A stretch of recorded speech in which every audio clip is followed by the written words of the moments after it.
All right. So I suppose you're all wondering why I've asked you to come here today. Actually, you're not. What we need to do is figure out how we can get more iPhone 5 stories, because this has been one of the most popular stories in the past 2 weeks. It's perennially popular, and it's, you might call it clickbait, but it's also clear that people are really hungry for information about the iPhone 5. So I want to find out ways that we can feed that hunger for information without, just repeating the same old rumors that everyone else is. So what do you guys got? In terms of getting new information? Yeah. Okay, so in the absence of real information, what do we do? How do we cover the iPhone 5? So what you're saying is you're asking us for a release date for the iPhone 5. That's going to be very easy to find. Yeah, don't your sources tell you this and what the feature list already, Lindley? Sources familiar with the company have told us this. Yes. Yes, I think they said answer unclear. That's what everybody says, right? Yeah. So the vendor, is it September or October? What do you think? Okay, so there are two major rumors going on here. If we're just jumping into the discussion here, it's September, October. Yeah. Most of the rumors from earlier this year all said September because Apple did miss their typical June release window. But now it was All Things Digital was the first one to report an October date, and there's an AT&T vice president who also reportedly said something about October, early October being the release date as well. If they release it in October, that's going to miss a good 2 or 3 weeks out of their fiscal third quarter, right? I don't think they want to do that because they want to be able to make an apples to apples comparison of the iPhone 4 one. They're we crushed potentially.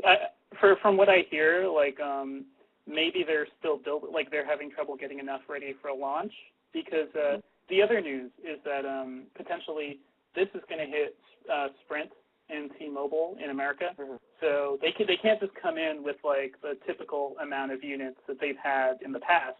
They need a truckload sitting and ready. We've been hearing that Pegatron, a newer manufacturer for the iPhone, but they've been making some other Mac products, that Pegatron is building a lot. It's under 20 million. I think 15 million just for the month of September. So that's a good sign that they're kind of just gearing up with production right now. I think we'll see an event announcing it in September, but maybe not the release until early October. I think they also have a new chip manufacturer, right? Or at least there are reports of a new chip manufacturer, if not for this upcoming iPhone, for the next one then, right? Right. I assume it would probably be this one, just because, so the reason you're bringing that up is that Apple previously has relied on Samsung to build their A4 and A5 chips, which are in the iPhone 4 and iPad right now. But they're kind of having a lot of trouble with Samsung. So they're looking at another company. What's going on with Samsung? Just a lot of trademark disputes or patent disputes, basically, because they think Samsung's product. Oh, right, separately having to do with possibly. Android, right? So they don't want to rely on Samsung because they don't want to feed a competitor, right? Exactly. So that could be kind of a problem for them. Okay, so maybe it's worth looking. Right. Maybe it's worth looking into a story. Whether I don't think.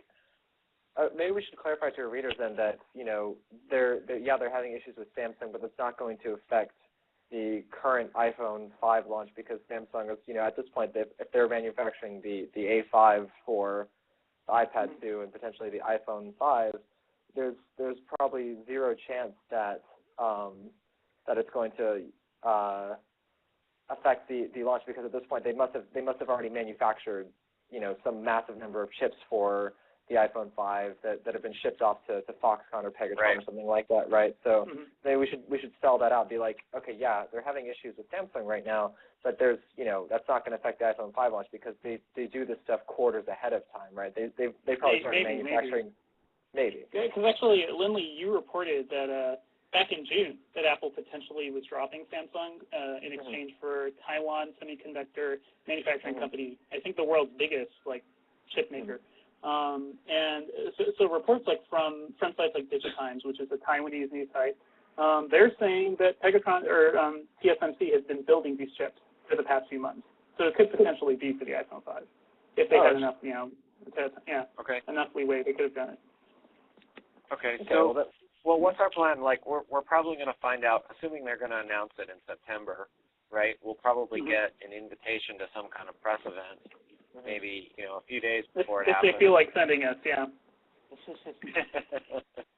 Right. You never know with Apple. It's not guaranteed that you're going to get invited to their party. So how do we cover that? Once the invitations go out, and then once the event happens?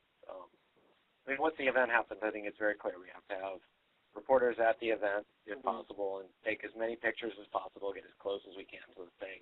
We should be sending people out like into the streets of San Francisco, being like, "Hey, are you going to buy an iPhone 5?" I think this is one of those situations where we at this point we have enough people to literally send people out into the fray and find out what's going on. You have one person, maybe like Regina or someone on the streets asking questions. You have one person getting analyst commentary immediately. You have one person that's actually at the event taking pictures, and you have one, and just like one giant, maybe several stories, maybe one story, not whatever we decide to go with, right?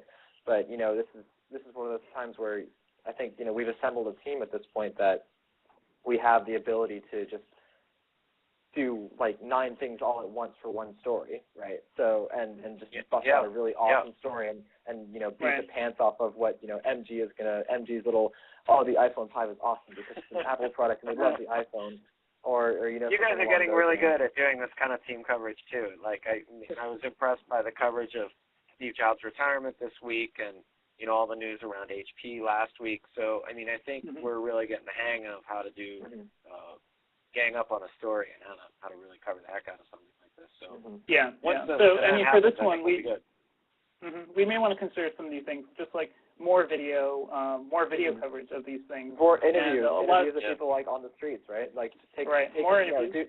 Like what we did at E3, for example. You walk outside, you take an iPhone, shoot a video, and record it and upload it while you're walking to find the next person that you're trying to interview, right?